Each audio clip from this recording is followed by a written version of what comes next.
Komið sæl, nú ég að fara að gera fremri kaðalinn og þá það náttúrulega eins og alltaf, það gula hérna fyrir ofan og ég tek bandið hérna framfyrir, tek lykkjuna, setja fyrir aftan og svo að því að þetta fremri kaðalinn þá stingi ég hérna ofan í til þess að halda honum kjuru.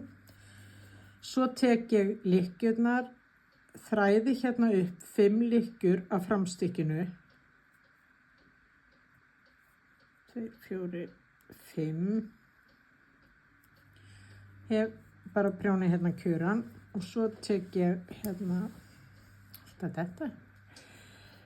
Svo tek ég bakhliðina hérna og þá tek ég frem lykkjurnar bara af, þær eru fastar á kaðalprjóninu hvað sem og ég tek 5 lykkjur. Og svona gula fyrir af, hérna fyrir appelsínu gula fyrir af og hér appelsínu gul og hér gul og appelsínu gul. Þegar hér komið þá set ég hérna festi lykkjurnar á bakprjónunum og set aftur 2 lykkjur tilbaka. 1, 2. Að því ég byrja að prjóna þessa lykkjur, svo koma þessa fyrir aftan eins og ég venjulega á köðlu. Og núna þetta ennþá svona að prjóna fyrir framan og svo fyrir aftan. Þannig að gula bandið verður að vera fyrir ofan og bara hafa það hérna fyrir aftan seinni prjónin. Og fremri kaðallinn, hann liggur bara hérna niðri þar til að fari verður að nota það lykkjur.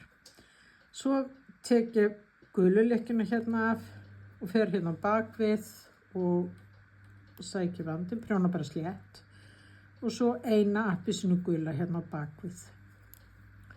Tek næstu hérna og svo aðra appelsínu gula brugna á bakvið.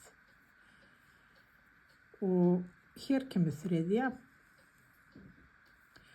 prjóna hana og eina brugðið og þið sjáið að nú komið að brugðinni hérna og þá þarf ég ekki að prjóna fleiri, þá get ég tekið lykkjurnar af aukaprjónunum og þá prjóna ég alltaf eina af framstykki og eina af bakstykki. Það alltaf sama regla, það bara verður aðeins uppábrot á þessu út af kaðlinu. Og svo svona.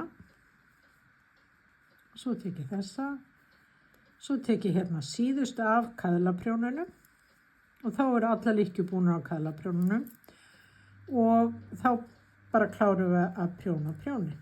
Þannig að hérna, þá þessi kaðall kominn og svo ætla ég að sýna ykkur í næsta vídeói, þá sýni ég ykkur síðasta kaðalinn.